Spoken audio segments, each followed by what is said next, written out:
지난 시간 우리는 예수 그리스도의 보혈의 피로 인하여 우리의 모든 더러운 죄가 씻겨지고 우리는 구원받고 하나님 나라에 속한 사람이 되었습니다. 우리 하늘과 연결이 된 사람들입니다. 천국에 연결되었고 천국의 좋은 것들을 받아 누리며 살 수 있게 됩니다. 저는 우리 하늘문교회 성도님들이 하늘에서부터 오는 좋은 것들을 날마다 누리며 살기를 원합니다. 우리 공주에서 우리 제일 행복한 사람들이 되었으면 합니다. 가능할까요? 여러분께서 우리의 공주에서 제일 행복한 사람이 되셨으면 합니다. 아멘 하셔야지. 예수 믿으면 행복하게 사셔야지. 불행하게 살면 안 되잖아요. 행복하신가요? 행복하셔야 합니다. 우리 예수님 믿으면 행복을 계속 누리셔야 합니다. 오늘 예수님께서 우리 제자들에게 주시는 아주 귀한 말씀이 있어요. 제자들이 행복하게 살 수 있는 말씀을 주셨는데 11절입니다. 함께 읽겠습니다. 내가 이것을 너희에게 이름은 내 기쁨이 너희 안에 있어 너의 기쁨을 충만하게 하려 함이라. 예수님은 행복이란 단어는 쓰지 않으신 것 같아요. 사복음서에 보면 행복이란 단어는 나오지 않습니다. 대신에 기쁨이라는 단어가 많이 등장하고 있어요. 오늘 예수님께서 제자들에게 나의 기쁨을 너희에게 주겠다 이런 말씀을 하고 너희의 기쁨이 충만해지겠다라는 말씀을 하고 있습니다. 우리 사람은요 기쁠 때 행복한 거죠. 행복하다는 게 뭡니까? 행복한 상태가 어떤 걸 말할까요? 굉장히 추상적이고 모호할 수 있지만 예수님은 구체적으로 우리 삶에 기쁨이 있을 때 행복해진다는 겁니다. 그런데 예수님께서는 우리에게 기쁨을 주길 원하셔요. 기쁘십니까? 네, 기뻐하셔야 돼요. 항상 기뻐하라 말씀하셨죠. 기쁨의 삶이 되셔야 돼요. 근데 예수님께서는 그냥 기쁨이 아니라 기쁨이 충만해지길 원하십니다. 충만해지길 원하셔요. 예수님이 원하는 건 우리의 삶에 기쁨이 충만해지길 원합니다. 아니 뭐 기쁠 게 있어야 기뻐하죠. 계속 어려움, 문제, 자녀들로 뭐 경제적인 거, 직장 뭐 하나 기쁠 일이 없는데 어떻게 기뻐할 수 있습니까? 하지만 우리에게는 우리 기쁨의 근원 대신 예수님이 계신 거죠. 우리가 사람과 환경을 통해서 기쁨을 얻으려고 하면 그건 정말 어려운 겁니다. 내 마음대로 되지 않기 때문에 그래요. 사람과 환경은 내 통제 밖에 있는 때가 많아요. 자식들 내 마음대로 못해요. 어릴 때나 뭐 좀 할 수 있겠지만 나이가 들면 들수록 더 어려워지고 배우자 내 마음대로 할 수 있습니까? 세상, 직장 뭐 내 마음대로 할 수 있는 게 없어요. 그러면 우리는 행복하고 기뻐하기가 어려워요. 어떤 우리의 기쁨의 근원을 외적인 조건, 환경, 사람에 맞추게 되면 기뻐할 수가 없어요. 다만 우리에게 기쁨을 주시는 분이 계십니다. 예수님이 계시는 거죠. 예수님께서는 우리에게 기쁨을 주길 원하십니다. 그러면 예수님께서는 우리에게 구체적으로 어떻게 기쁨을 주십니까? 우리 11절을 다시 한번 봅니다. 내가 이것을 너희에게 이름은 내 기쁨이 너희 안에 있어 너희 기쁨을 충만하게 하려 함이라. 그 앞부분에 내가 이것을 너희에게 이름은 이라는 표현이 나오잖아요. 이것이 뭘까요? 이것이 있을 겁니다. 그것은 그 앞 10절에 나와 있죠. 내가 아버지의 계명을 지켜 그의 사랑 안에 거하는 것 같이 너희도 내 계명을 지키면 내 사랑 안에 거하리라. 내 사랑 안에 거하리라. 내 사랑 안에 거하라. 이겁니다. 우리가 기쁨을 얻는 것은요, 우리 예수님의 사랑 안에 거하는 겁니다. 사랑 안에.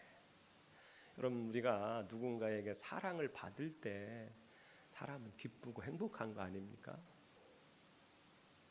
누군가로부터 사랑을 받는 것.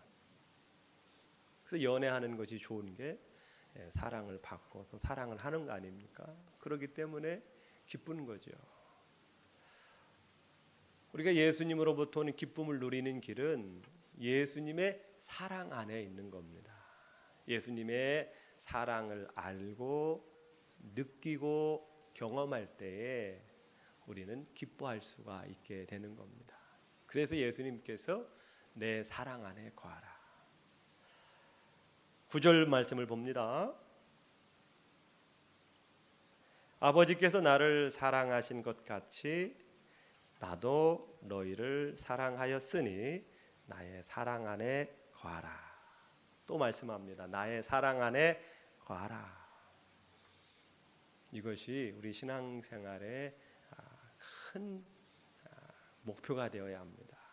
날마다 주님 사랑 안에 있어야 합니다. 그래서 주님의 사랑을 느끼고 체험하고 하나님이 나를 사랑하시는구나.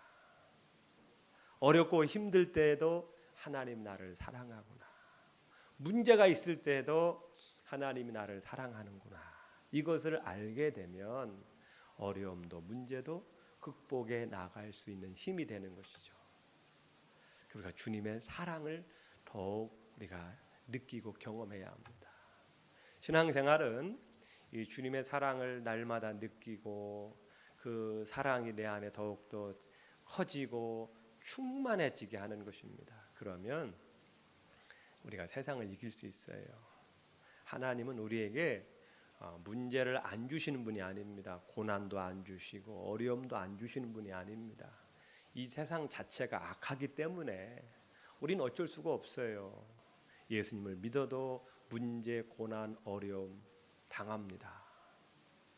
하지만 그런 문제보다 더 크신 하나님의 사랑이 나를 감싸고 있기 때문에 이길 수 있게 되는 겁니다.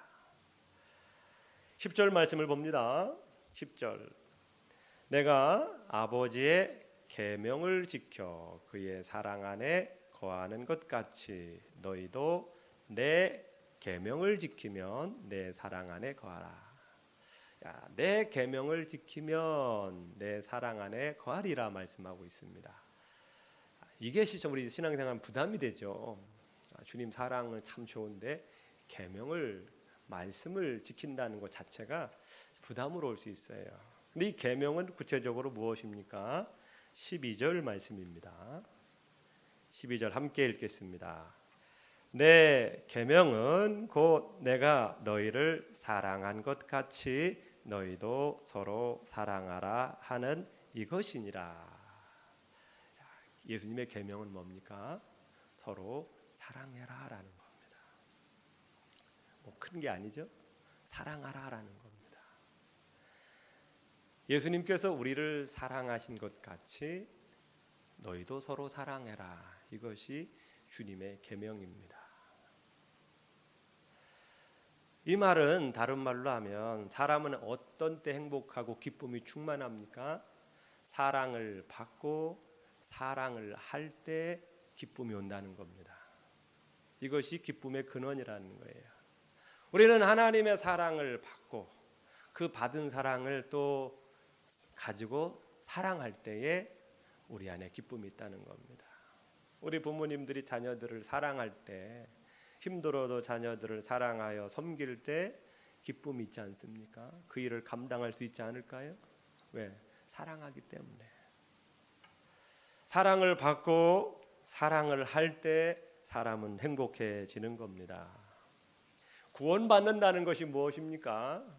구원받는다는 것은 다시금 우리 안에 사랑이 회복되는 겁니다. 하나님의 그 크신 사랑이 우리 가운데 들어오는 겁니다. 그래서 우리 삶이 기쁜 거예요. 내가 어렵고 힘들어도 죄 가운데 있어도 나를 이렇게 사랑하시는 하나님이 계시는구나. 그 사랑을 알고 그 하나님의 사랑이 내 안에 듬뿍 들어올 때에 사람은 기뻐할 수 있는 겁니다. 구원이라는 것은 사랑의 회복입니다. 그리고 구원받은 자는 이 사랑을 가지고 이제 세상을 살아갈 수 있게 되는 것입니다. 사랑이신 예수님께서 내 속에 들어오는 겁니다. 그래서 신앙생활이 기쁜 것이죠. 신앙생활이 왜 기쁩니까? 하나님을 믿어서요? 맞지만 그 하나님의 사랑이 내 안에 들어오는 겁니다. 그래서 우리가 사랑을 알게 됩니다. 여러분, 우리가 사랑이 없는 곳이 얼마나 메마른 곳입니까? 지옥이라는 곳은 사랑이 없는 곳이죠. 그래서 지옥 아닙니까? 여러분, 우리 부부 관계도 사랑이 없으면 별로 의미가 없잖아요. 그냥 살아가는 것이고.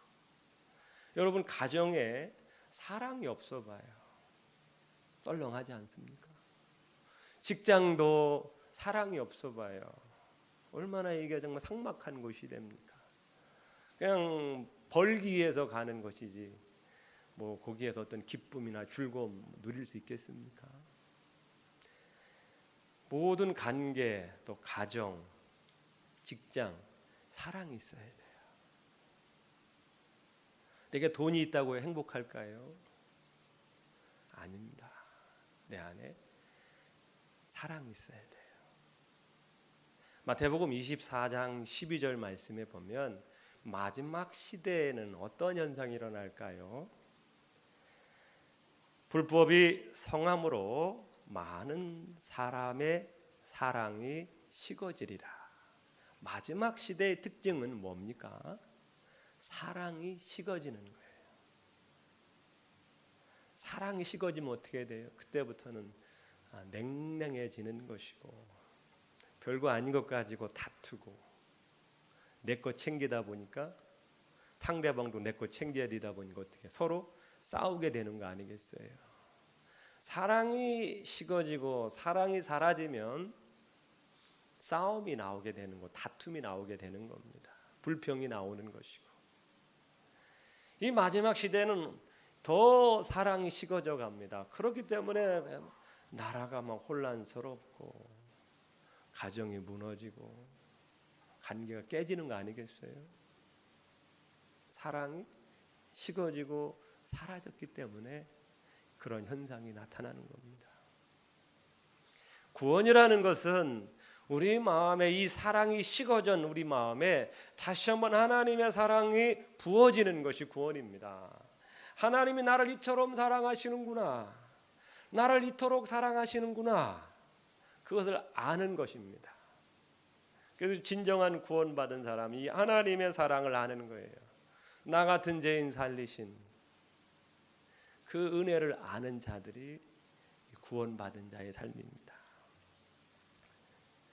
사랑이 제일입니다. 우리 성도님들께서 사랑의 사람으로 사시길 축복합니다. 사랑의 사람. 우리가 믿음의 사람도 좋습니다. 우리가 어떤 미래를 향한 꿈꾸는 사람도 좋아요. 하지만 하나님이 더 원하시는 건 뭘까요? 사랑의 사람입니다. 믿음, 소망, 사랑. 그 중에 제일은 사랑이라. 하나님께서 우리에게 원하시는 건 바로 이 사랑입니다. 믿음이 있다 하고서 사랑이 없다, 하나님 기뻐하시지 않아요. 미래를 향하여 열심히 달려갑니다. 꿈꾸며 삽니다. 하지만 그 마음에 사랑이 없다면 하나님 기뻐하시지 않아요. 우리는요, 이 사실을 알아야 합니다. 우리는 사랑하기가 힘든 존재예요. 우리 스스로는 사랑하기가 힘들어요. 모든 면에서 그렇습니다. 우리는 뭔가로부터 공급을 받아야 돼요. 우리는 힘이 막 매일매일 솟아나는 게 아닙니다. 밥을 먹어야 힘이 생겨요. 에너지가 들어와야 에너지가 생기는 거예요. 모든 면이 그래요. 뭔가가 들어와야만이 살 수 있는 존재예요. 우린 스스로 뭔가를 만들어낼 수 있는 존재가 아닙니다. 우리가 지혜로우려면 지식이 먼저 들어와야 지혜로워지는 거예요. 지식이 들어오지 않고 지혜로운 사람 없어요. 공부를 하든 세상에서 뭔가를 배워야만이 지혜가 생기는 거예요. 사람은 배터리와 같아서 스스로는 힘을 만들어낼 수 없는 존재입니다. 내가 사랑해야지 그래서 되는 게 아닙니다. 사랑해야 된다는 거 누가 모릅니까? 다 알죠. 다 알아요. 사랑하며 살아야지. 지혜롭게 살아야지. 안 돼요. 왜? 우린 스스로 그게 안 되는 거예요. 사랑하려고 마음 먹지만 현실을 보면 또 사랑할 마음이 사라져요. 사랑할 힘이 없기 때문에 그래요. 우리 스스로는 사랑을 하기가 어려워요. 우리는 사랑을 먼저 공급받으셔야 돼요. 그러면 내가 살아나게 되고 그 사랑으로 우리 주위의 사랑을 나눌 수 있게 되는 겁니다. 제 말이 어떤가요? 여러분, 우리가 사랑해야 되는 걸 잘 알잖아요. 자녀들 사랑해야 되고 배우자 사랑해야 되고 우리 성도님들 사랑해야 된다고 우리는 마음을 먹고 그렇게 해야지 하지만 현실은 안 되잖아요. 왜 안 돼요? 우리에게는 사랑할 힘이 없어요. 사랑할 힘이 없어요. 그래서 우리 힘을 공급받아야 합니다. 여러분, 우리 성도님들 평생의 기도 제목, 사랑의 사람이 되셔야 돼요. 좀 전에 마태복음 24장 12절 말씀을 보았죠. 마지막 시대에는 불법이 성함으로 사랑이 식어지리라. 사람은 사랑을 받아야 사랑할 수 있어요. 그런데 이 사랑을 못 받는 거예요, 우리가. 그러니까 나누어줄 사랑이 없는 거예요. 이것은 계속 악순환이 되는 겁니다. 악순환. 사랑도 사랑을 받은 사람이 할 수 있는 겁니다. 만약에 죄송합니다. 우리 가정에 사랑이 없다. 부부가 사랑이 없어요. 그러면 그 피해는 고스란히 누구한테 가요? 자녀들에게 갑니다. 왜? 내가 나눠줄 사랑이 있어야 되는데 사랑이 없으니까 사랑을 전달하지 못해요. 그럼 사랑받지 못한 자녀는 어떻게 해요? 사랑을 받아보는 경험이 없기 때문에 사랑을 못해요. 그러니까 계속해서 이 악순환이 계속 되어가는 거예요. 앞으로 이 세상사에는 사랑은 더 메말라 갈 수밖에 없어요. 왜? 사랑이 없으니까. 사랑을 받지 못하니까 사랑이 전달이 안 되는 거예요. 사랑이 끊기는 거예요. 그 사랑을 못 받은 사람들이 서로 부부가 되고 뭐 관계를 맺다 보면 어떻게 돼요? 오래 지속이 안 되는 겁니다. 성도님들, 우리 행복은 사랑에서 옵니다. 내가 사랑을 많이 받고 듬뿍 받으면 사랑할 힘이 생기고 또 가까운 사람을 사랑할 수가 있습니다. 내가 너희를 사랑한 것 같이 우리는 먼저 주님의 사랑을 받아야 돼요. 그리고 그 사랑을 가지고 사랑하는 겁니다. 우리 성도님들, 우리 사랑의 사람이 되시길 축복합니다. 우리 기도 제목이 하나님, 제가 사랑의 사람이 되게 해주세요. 이런 기도 제목 갖고 싶으세요? 어떠세요? 별로 관심 없죠? 사랑의 사람 별로 관심 없는데요. 저는 뭔가 좀 이루고 싶고 더 가지고 싶고 누리고 싶은데요. 성취하고 싶은데요. 우리 하나님의 사람은 우리의 기도 제목 가운데 사랑의 사람이 돼야 돼요. 그러면 나도 행복해지고 내가 사랑이 충만할 때 내 주변 사람들도 행복해질 수 있습니다. 저는 이것이 전도라고 생각을 합니다. 전도라는 게 뭘까요? 그러니까 예수님의 복음을 전하는 것, 물론 예수님의 복음을 전해야 되죠. 하지만 정말 내 안에 사랑이 있어서 그 사랑을 정말 나누고 싶다, 그 마음으로 전도를 하게 되면 이심전심이 되는 겁니다. 그냥 어떤 문자적으로 예수님이 이런 분이고 그래서 믿어야 합니다, 이거는 이렇게 할 수 있겠죠. 이것도 중요한 일입니다. 하지만 소리나는 갱가리가 될 수 있어요. 어떤 감흥을 주질 못합니다. 감동을 주질 못해요. 말은 맞지만 그것이 마음에 와닿지가 않는 거예요. 왜? 그 안에 사랑이 함께 실리지 않았기 때문에 그렇습니다. 우리 예전에 우리 국현숙 권사님께서 돌아가셨는데 그분이 참 전도를 많이 하셨어요. 그분은 어떤 그 복음에 대한 진리를 명확하게 소유하신 분이에요. 전도 폭발 훈련을 받으셔서 처음부터 끝까지 복음의 진리를 다 전하셔요. 암송해서 전하셔요. 그런데 사람들이 그 국현숙 권여사님이 전한 복음을 듣고 교회 왔다, 이런 말을 듣지 못했어요. 다만 그분께서 섬기신 사랑은 다 기억하고 계십니다. 그분이 몸이 아픈데요, 암이 걸리셨어요. 나는 말씀을 안 하셔도 모르셨어요. 자기 몸 가누기도 힘든 상황 속에서 시장에 가서 닭을 사가지고 닭도리탕을 만드셔가지고 그걸 가지고 대접을 하신 거예요. 그 집에 찾아가서 그걸 대접을 하신 거예요. 어느 분이 몸이 아팠는데 자기 집까지 따라오더라는 거예요. 그러다 보니까 주방에 설거지거리가 많더라는 거예요. 그 집에 오자마자 이분이 그냥 설거지를 하라는, 미안하니까 하지 말라고. 근데 이분은 그런 거 가해치 않고 그 주방에 가득한 설거지를 다 해주시더라는 거예요. 사람들은 그걸 기억을 해요. 그러면서 참 좋으신 분이다, 그분의 모습을 보면서 눈물이 나더라. 그래서 교회에 오게 되었다. 이런 이야기를 여러 번 들었습니다.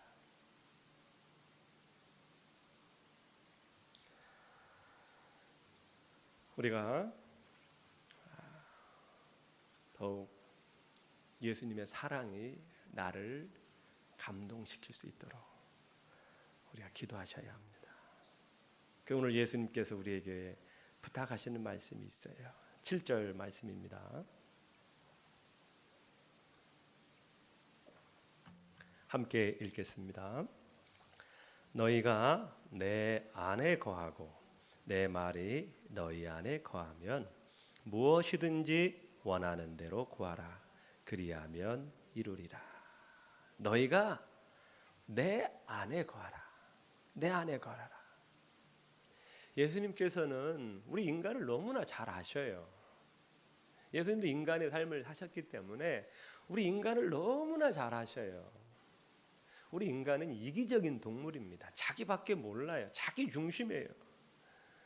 이 재성이 들어오면서 자기 중심, 남을 섬겨도 자기의 이익을 위해서 섬기는 것이고 모든 게 자기 중심입니다. 이런 인간을 너무나 잘 아셔요. 잘 아셔요.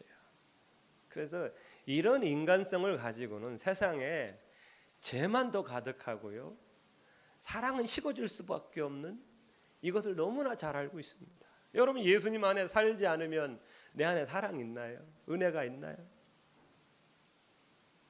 우린 예수님 안에 있기 때문에 그나마 은혜로운 삶, 사랑의 삶을 살 수 있는 거예요. 성도님들, 우리 예수님께서 우리에게 요구하시는 것은 나의 안에 거하라라는 겁니다. 내 안에 거하라. 거해서 뭐 할까요? 나와 나의 사랑을 받으라는 겁니다. 내가 너를 얼마나 사랑하는지를 더 배우기를 원하십니다. 그걸 알기를 원하셔요. 은혜 안에 들어가야 합니다. 여러분, 제가 이 말씀을 이제 묵상하면서 느낀 게 뭐냐? 절여진다라는 표현이 생각이 났어요. 여러분, 절여지는 거 아시죠? 예, 절여져야 합니다. 예, 음식이 맛있어지려면 간장에 절여지고 소금에 절여져야 됩니다. 그래서 푹 잠겨야 돼요. 우리가 예수님 안에 거한다는 것, 다른 표현을 한다면 예수님의 사랑 안에 절여지는 겁니다. 절여지는 거예요. 절여지면 그 맛있는 맛이 우리 가운데 나오죠. 우리는 맹물이에요.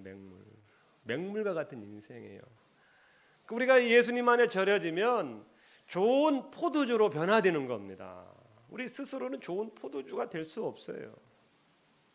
맹물 인생의 맹물. 하나님은 우리 맹물 같은 인생을 예수님 안에 담겨지고 절여지고 푹 잠겨가지고 이것이 이제는 예수님의 향기가 드러나는 좋은 포도주를 우리를 만들기 원하시는 겁니다. 여러분, 오랫동안 잠겨지면 처음에는 겉에 잠겨졌다가 이제는 안속 깊숙이까지 스며들잖아요. 스며들어서 맛있어지는 거예요. 우리 마찬가지입니다. 우리도 예수님 안에 그냥 형식적인 것만 닮아가는 게 아니라 예수님의 사랑에 우리의 머리, 마음, 영혼까지 그냥 쑥 절여지길 원하시는 거예요.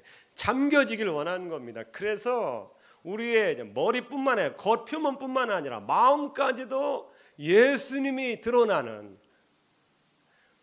말을 해도 예수님이 드러나는, 어떤 겉모양만 예수님의 모양새가 아니라 정말 우리 속에서부터 예수님이 흘러나오는 그런 존재가 되기를 원하시는 겁니다. 그런 존재가 되기를 원하시는 거예요. 그게 가능하다는 겁니다. 구체적으로 그게 어떻게 가능합니까? 예수님의 말씀으로 우리가 변화될 수 있다는 거예요. 말씀의 힘이 얼마나 세냐면 히브리서 4장 12절 말씀입니다. 잘 아시는 말씀이죠? 히브리서 4장 12절 말씀. 하나님의 말씀은 살아있고 활력이 있어 좌우의 날선 어떤 검보다 예리하여 혼과 영과 간절과 골수를 찔러 쪼개기까지 하며 또 마음의 생각과 뜻을 판단하나니. 쉽게 말하면 하나님의 말씀은요, 우리 그냥 단순히 머리까지만 들어가는 게 아닙니다. 이 머리를 들어가고 우리의 가슴까지 들어가고 우리의 가장 깊은 우리 영혼까지 말씀은 들어갈 수 있다는 거예요. 우리 머리를 변화시킬 뿐만 아니라 우리의 마음, 우리의 영혼까지도 변화시킬 수 있는 게 바로 말씀의 힘이라는 겁니다. 말씀의 힘. 그래서 우리 말씀이 우리 깊은 곳까지 들어가면 말씀으로 인하여 우리의 영혼과 마음과 생각이 다 절여지는 거예요. 절여지셔야 돼요. 그래서 우리의 마음으로부터 예수님이 나와야 되고 우리의 생각으로부터 예수님이 나와야 되고 우리 머리에도 우리 입술에도 예수님의 그 말이 나올 수 있도록 우리가 잠겨져야 합니다. 그렇게 되시길 축복합니다. 아멘. 그래서 맛있는 포도주가 되시기를 축복합니다. 예수님은 첫 번째 기적이 뭐였죠? 물을 포도주로 만드는 거였어요. 맹물과 같은 우리 인생을 포도주와 같이 귀한 존재로 만들길 원하십니다. 많은 사람들에게 맛을 주고 기쁨을 줄 수 있는 존재가 되기를 원하는 게 바로 예수님이십니다. 많은 사람들이 자기를 위하여 살아가는데 우리는 이제는 남을 위하여 남에게 기쁨을 주는 존재가 되기를 원하시는 게 바로 예수님이 원하시는 겁니다. 아멘. 그러게 예수님 안에 있어야 돼요. 다른 길은 없어요. 예수님 안에 더욱더 가까이 오시고 잠기시고 주님, 나의 온 존재를 주의 말씀으로 나를 사로잡아 주세요. 내 생각까지, 마음까지 사로잡아 주세요. 그래야 내 안에 예수님이 더욱 살아나시는 겁니다. 이것을 말씀 충만이라고 합니다. 충만, 가득 차는 걸 말하는 거죠. 우리 성도님들께서 이 내 안에 거하라는 말씀을 구체적으로 한번 실천해 봤으면 좋겠어요. 구체적으로 실행에 옮기셨으면 좋겠어요. 참 바쁜 시간을, 바쁜 인생을, 삶을 살아가고 있어요. 스트레스도 많고 해야 될 일도 많고 해도 일이 끝나지 않죠. 이런 시대 속에서 우리 자칫 잘못하면 정말 중요한 것을 놓치기가 쉬워요. 급한 것만 하다 보면 중요한 걸 소홀히 할 수가 있거든요. 이럴 때일수록 우리는 어떻게 해야 합니까? 가장 중요한 것, 신앙의 가장 중요한 것, 우리 사랑이신 예수님과 교제하는 겁니다. 말씀으로 교제하시기를 축복합니다. 내 말이 너희 안에 거하면, 두 가지를 의미합니다. 하나님의 말씀으로 교제하는 거예요. 내 말. 그리고 기도하면서 주의 말을 듣는 거예요. 기도는 내 말을 할 뿐만 아니라 주님의 말씀을 듣는 시간입니다. 여러분, 주님과 기도를 하다 보면 주의 마음이 내게 느껴지고 주의 뜻이 전달됩니다. 그럼 우리 안에 사랑이 생기게 되어 있어요. 내 안에 거하라. 주님 안에 거하시면서 주님의 행복을 많이 누리시기를 축복합니다.